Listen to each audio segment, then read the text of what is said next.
نہ کوئی غم کرو نہ خوف، خوشیاں مناؤ جنت کی جس کا تم سے وعدہ کیا گیا تھا۔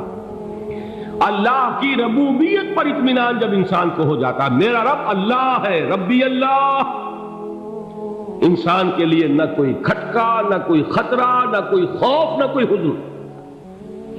جو کچھ ہو رہا ہے کس کے اذن سے ہو رہا ہے؟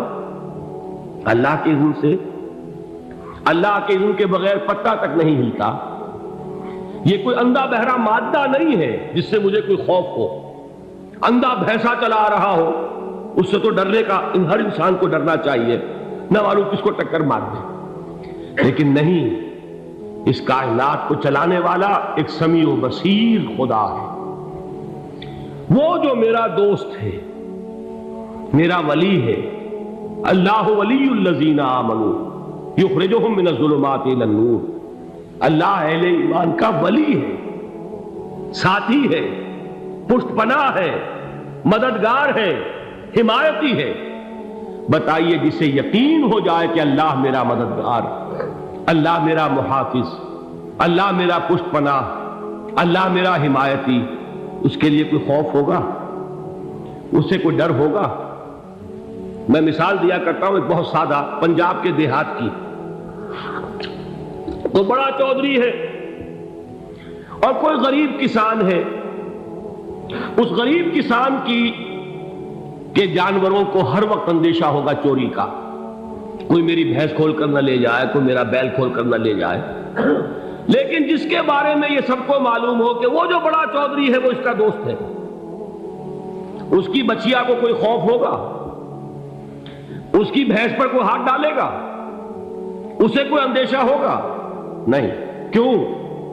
کہ وہ بڑا چودھری، بڑا اس کا یہاں کا سردار، جاگیردار، سب کو معلوم ہے وہ میرا دوست ہے، کوئی میرے خلاف اقدام نہیں کر سکتا۔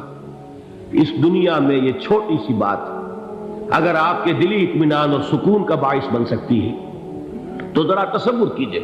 میں لفظ تصور استعمال کروں گا صرف اس لیے کہ اس کا ہم جس کو کہتے ہیں ادراک اور شعور کر نہیں سکتے، اگر کے ساتھ کر سکتے۔ اگر یقین ہو کہ اللہ میرا مددگار اور یقین ہو کہ اللہ ہر آن میرے ساتھ ہے، پھر کوئی خوف؟ کس کا خوف؟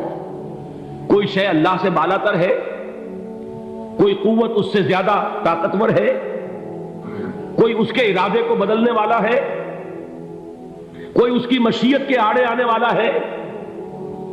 یہی بات ہے جو حضور نے فرمائی۔ یہ ایمان کا حاصل ہے لب لباب، کہ دیکھو اچھی طرح اس بات کو ذہن نشین کر لو، اگر تمام انسان مل کر تمہیں کوئی نقصان پہنچانا چاہے نہیں پہنچا سکتے، مگر جو کچھ اللہ نے لکھ دیا ہو، اور تمام انسان مل کر تمہیں کوئی نفع پہنچانا چاہے نہیں پہنچا سکتے، مگر وہ شے جو اللہ نے طے کر دی۔ آپ پھر میں کہوں گا ذرا طاری کیجئے، اسے فرض کیجئے، اسے سوچئے۔ اگر اس حدیث پر ہمارا دل ٹھکا ہوا ہو تو کسی سے ڈر ہوگا؟ یہ مجھے نقصان نہ پہنچا دے، یہ میری رپورٹ خراب نہ کر دے، یہ میری انکریمنٹ نہ رکوا دے، یہ میرا یہ نہ بگاڑ دے، یہ میرا یہ نقصان نہ پہنچا دے۔ اس کا ڈر، اس کا ڈر، اس کا خوف، اس کی خوشامد، اس کے لیے جا کر طرح طرح سے اپنی عزت نفس کو ذلیل کروانا اس کے سامنے، یہ سب کچھ کیوں کرتا ہے انسان؟ جب سمجھتا ہے کہ اس کے ہاتھ میں میرا کوئی نفع ہے، اس کے ہاتھ میں میرے لیے کوئی ضرر ہے، یہ مجھے کوئی غضب پہنچا سکتا ہے، یہ مجھے کوئی نقصان پہنچا سکتا ہے، یہ میرا کوئی کام بنا سکتا ہے، یہ میری کوئی ضرورت پوری کر سکتا ہے، اسی کا نام شرک ہے۔ جہاں آپ نے یہ سمجھا کہ غیر اللہ کے اندر کوئی طاقت موجود ہے، وہی شرک ہے۔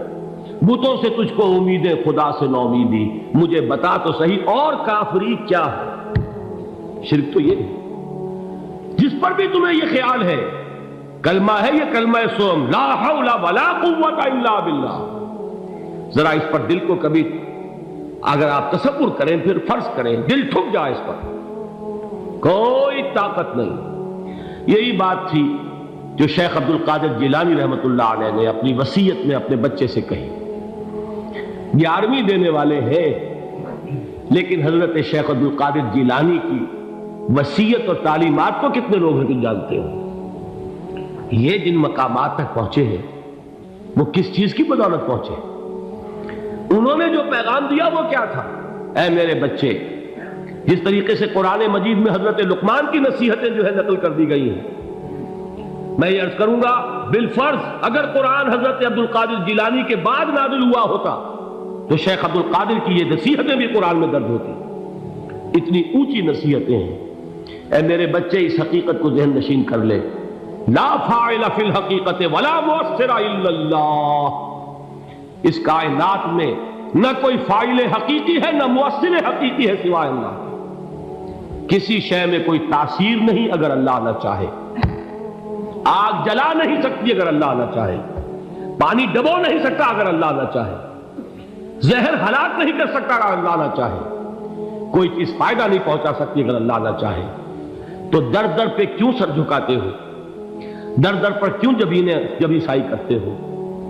سب کے سامنے کیوں ہاتھ پھیلاتے ہو؟ ایک اللہ سے مانگو، ایک اللہ کے سامنے زمین پر اپنی جبین رکھو۔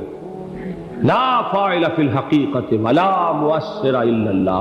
نظر آتا ہے ہمیں کہ پانی پیاس بجھا دیتا ہے، پیاس بجھانے کی صلاحیت پانی میں نہیں ہے، اللہ کے اذن سے۔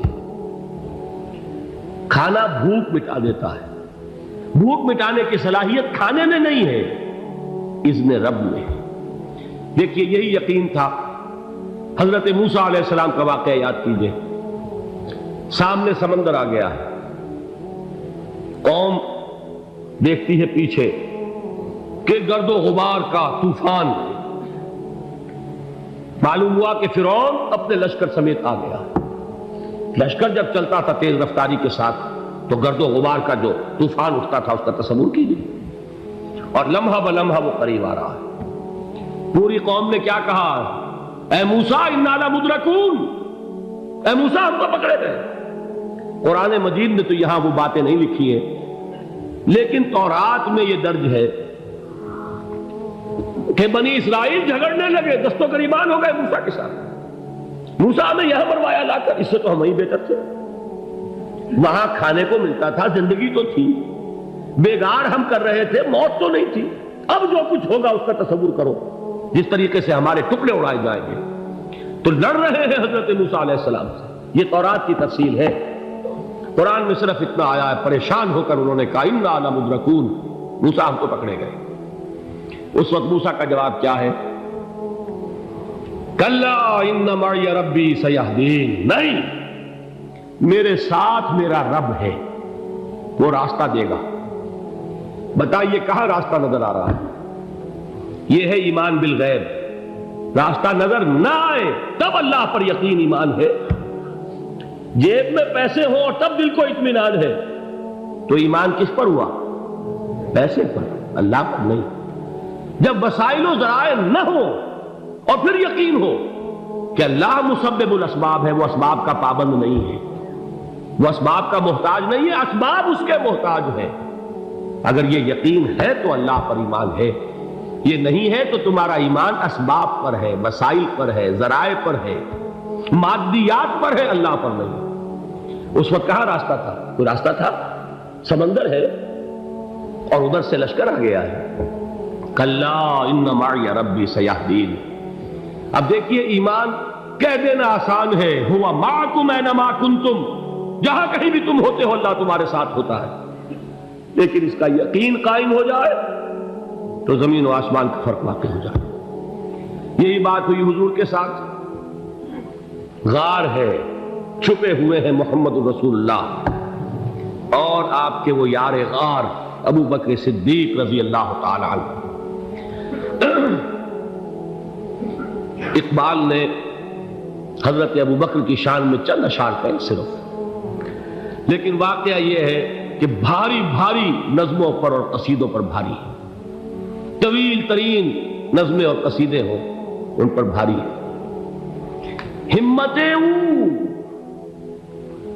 ابو بکر کی ہمت جو ہے، کشت ملت را چو ابر، جیسے بارش سے کھیتی اپجتی ہے، ابو بکر کی ہمت اور عزیمت اس امت کو اسی طرح سینچنے والی ہے۔ ثانیے اسلام و غار و بدر و قبر، وہ دوسرے تھے اسلام میں، دوسرے پہلے کون تھے؟ انا اول المومنین، حضور فرماتے ہیں سب سے پہلا ایمان لانے والا میں، دوسرے ابو بکر۔ ویسے ہمارے ہاں یہ چلتا ہے اختلاف، حضرت علی پہلے ہیں کہ حضرت ابو بکر پہلے ہیں، لیکن اس میں بڑی خوبصورت تطبیق قائم کی ہے علماء نے، اور بہت صحیح ہے۔ چار کے بارے میں فیصلہ ہی مت کرو کہ کون پہلے، ان کی ایک عجیب تقسیم کر دی ہے۔ آزاد مردوں میں، بالغ مردوں میں سب سے پہلے ابو بکر، بچوں میں سب سے پہلے علی، خواتین میں سب سے پہلے خدیجہ، اور غلاموں میں سب سے پہلے زید بن حارثہ۔ بڑی پیاری تقسیم ہے، یہ چاروں ہی پہلے ہیں، ہر ایک کے لیے اولیت ہے۔ اور واقعہ یہ ہے کہ اگر زمانی اعتبار سے تعین ہوگا تو پہلے خدیجۃ الکبریٰ آئیں گی رضی اللہ تعالی عنہ، کسی اور سے بات کرنے کی نوبت بعد میں آ سکتی ہے، پہلے تو اہلیہ محترمہ سے بات ہوئی، آتے ہی پہلی وحی ہوئی ہے، ابھی تبلیغ کا حکم نہیں تھا۔ کس کو بتایا واقعہ؟ ابھی اپنی نبوت کی تبلیغ کا تو حکم ہی نہیں آیا، واقعہ کس کا ہے؟ وہ خدیجہ کا ہے۔ جب کہا ہے کہ خشیت علی نفسی، مجھے اپنی جان کا اندیشہ ہے، تو کیا جواب دیا خدیجہ نے رضی اللہ تعالی عنہا؟ وہ صدیقۃ الکبریٰ ہے، صدیقات جو ہے خواتین ان میں چوٹی پر خدیجۃ الکبریٰ ہے رضی اللہ تعالی عنہا، اور صدیق جو مرد ہیں ان میں صدیق اکبر ہے ابو بکر صدیق رضی اللہ تعالی عنہ، لیکن صدیقات میں چوٹی پر۔ جب حضور نے فرمایا خشیت علی نفسی، کیا فرمایا، کیا عرض کیا، کیسے تسلی دی؟ نہیں نہیں، اللہ آپ کو ضائع نہیں کرے گا، آپ غریبوں کے ہمدرد ہیں، آپ مساکین کے تکالیف رفع کرنے والے ہیں، آپ بیواؤں کی سرپرستی کرتے ہیں، آپ مسافروں کی خدمت کرتے ہیں، اللہ آپ کو ضائع نہیں کرے گا۔ یہ یقین ہے اس خاتون کے اندر۔ خیر وہ ایک علیحدہ بات ہو جائے گی۔ میرے دل پر حضرت خدیجہ رضی اللہ تعالیٰ عنہ کی شخصیت کا بڑا گہرا نقش ہے، جو وہ کوئی اور ہی وقت اور موقع ہوا تو بیان ہوگا۔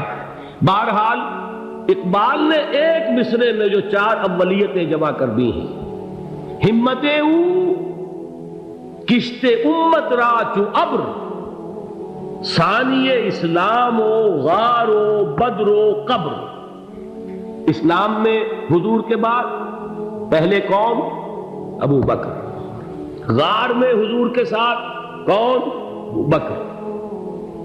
بدر کی رات اللہ کا رسول سر بسجود، وہ جھاڑ، وہ گھاس پھوس کی جو جھوپڑی بنائی گئی تھی، اور وہاں تلوار ننگی لے کر پہرا دینے والا کون؟ ابو بکر۔ اور اس حجرہ عائشہ میں محمد کے بعد سب سے پہلے دفن ہونے والا کون؟ ابو بکر رضی اللہ تعالی عنہ صلی اللہ علیہ وسلم۔ وہ جو معاملہ میں سنا رہا تھا غار ثور کا، حضرت ابو بکر بھی حضور کے خیال سے لرز گئے ہیں۔ آپ کو یاد ہوگا کہ جا کر پہلے تمام جتنے سوراخ تھے انہیں بند کیا ہے، ایک سوراخ رہ گیا تھا جس کو بند کرنے کے لیے کوئی کپڑا نہیں تھا، وہاں اپنی ایڑی رکھی ہے، تب کہا ہے حضور سے تشریف لائیے، اور اپنے زانو پر حضور کو لٹایا ہے، اور وہاں کسی موذی جانور نے کاٹا ہے، حضور کی آنکھ لگ گئی تھی، اس وقت اس بل کے اندر جو بھی بچھو ہے کیا ہے واللہ عالم، اس نے کاٹا ہے، اس کی تکلیف کی وجہ سے ابو بکر کی آنکھوں سے آنسو ٹپک گئے، حضور کے چہرے مبارک پر پڑے ہیں، تو حضور جاگے ہیں، معاملہ کیا ہے؟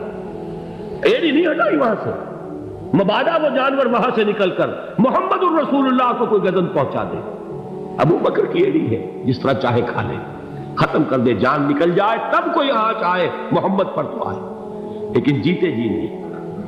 وہ ہے ابو بکر حضور کے خیال سے۔ اس وقت حضور نے پھر اپنا لعاب دہن لگایا ہے، اور اس سے پھر آپ کی تکلیف ختم ہوئی۔ جیسے خیبر میں حضرت علی کی آنکھ دکھ رہی تھی، اس کو جو شفا حاصل ہوئی ہے وہ بھی حضور کے لعاب دہن سے ہوئی۔ تو بہرحال اس وقت انہوں نے کہا ہے کہ اے نبی یا رسول اللہ، اگر اس وقت ان میں سے کسی نے غیر ارادی طور پر بھی اپنے قدموں کی طرف جھانک لیا تو پکڑے جائیں، کیا جواب تھا اللہ کے رسول کا؟ لا تحزن ان اللہ معنا، اللہ ہمارے ساتھ ہے، کیوں گھبراتے ہو ابو بکر؟ یہ ہے ایمان باللہ، میرا مالک اللہ، میرا رازق اللہ، میرا محافظ اللہ، میرا مددگار اللہ، میرا پشت پناہ اللہ، میرا دوست اللہ۔